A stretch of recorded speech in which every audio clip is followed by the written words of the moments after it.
since the president did not have the full mobility, because of his paralysis, that Eleanor Roosevelt very largely acted as his eyes and ears all over the country and all over the world, because she visited units overseas, and when she did, she visited black units as well.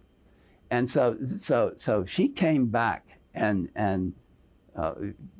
there's no record showing what she said to him, but I think the outcome of actions were evident that she had a lot of input in that. And when for instance she went to Tuskegee at the time in March of '41, when she had this ride with Chief Anderson, she had gone down there as a board member for one of the other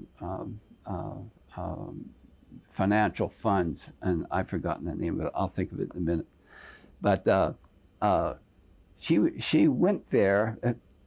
The fund had its meeting there on a certain day, and she went earlier, about 3 or 4 days earlier, so she could take tours around the rural areas outside of Tuskegee itself to look at the health conditions of black females there, especially in those involved in midwifery.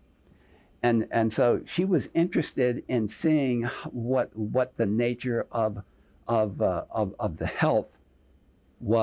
health conditions for women, for black women in those areas. So that's another phase of her interest. But it was while she was there for this board meeting that she was also taken over to Kennedy Field, where the flying program was underway, and insisted on taking this flight with Chief Anderson, much to the consternation of the Secret Service people who were there. They were supposedly had and this may be hearsay or conjecture, but anyhow, the Secret Service people were supposedly had supposedly called Franklin Roosevelt to ask him what they should do, and he said, "You can't tell Eleanor Roosevelt anything, so let her go ahead." Now that may or may not be true, but the thing is that when she set her mind to something, she usually did it. And I can recall another incident. This was back in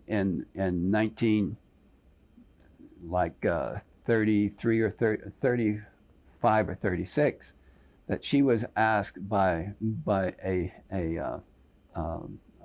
aircraft company to endorse their product.